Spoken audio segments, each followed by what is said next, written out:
Bonjour, dans cette vidéo, je vais essayer de distinguer trois notions, les biens publics, les biens collectifs et les biens communs. Alors commençons d'abord par biens publics et biens collectifs. C'est une traduction finalement de public goods et cet anglicisme est malheureux parce que bien public en français renvoie finalement à une intervention de l'État.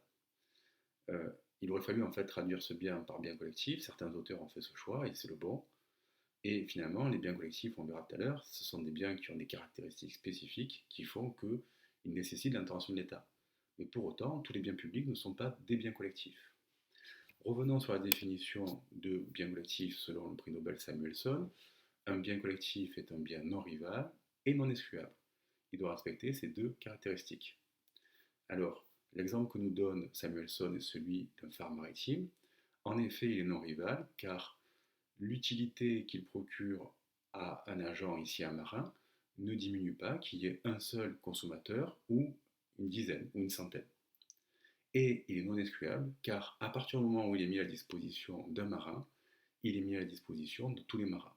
Et donc il est impossible de faire payer ce bien et donc il est nécessaire que l'État intervienne pour le produire.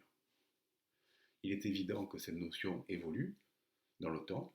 Par exemple, j'avais trouvé dans un très vieux manuel scolaire de SES la remarque suivante: la télévision est un bien collectif car non excluable, car la télévision passe par des ondes hertziennes. Or, ce procédé étant révolu, aujourd'hui on passe par le câble et par des chaînes payantes. Bien sûr, la télévision est un bien excluable. Et donc, nous verrons plus tard dans quelle catégorie la ranger. Passons à la deuxième définition importante, celle des biens communs. Alors c'est Ostrom, la prix Nobel d'économie, qui va les définir selon deux critères, rivalité et non-exclusion. Alors là aussi, ce sont des biens qui sont sensibles pour tous, puisqu'ils sont non exclusifs. Par contre, ils sont rivaux. Et donc, par exemple, la qualité de l'air, la santé, sont des biens rivaux, parce qu'ils peuvent diminuer et peuvent devenir rares. Ou par exemple, une espèce de poisson. C'est le cas pour les espèces qui sont menacées. Alors on retrouve une typologie classique qui représente les différents biens en fonction des critères de rivalité et non-rivalité et d'excluabilité et non-excluabilité.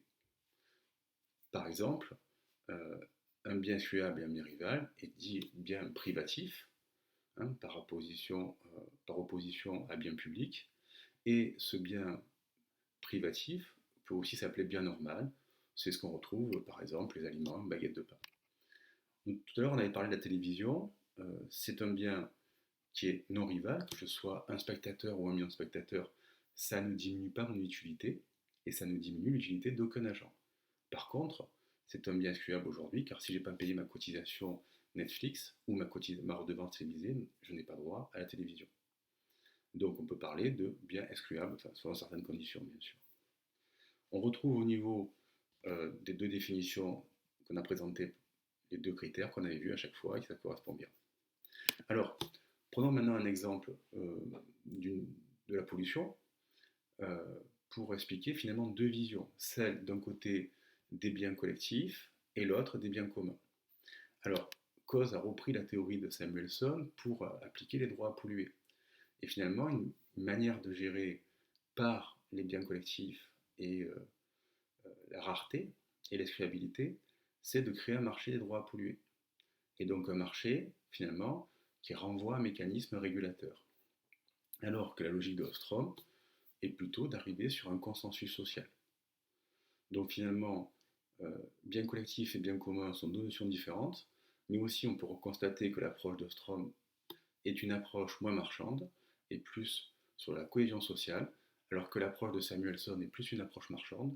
D'ailleurs, c'est Coase qui finalement a réintroduit la notion de marché dans cette notion-là. Voilà, j'espère avoir expliqué ces trois notions, les avoir distinguées. Si vous avez des questions, je vous invite à me les poser sur ma chaîne YouTube. Je vous remercie, je vous dis à très bientôt. Au revoir.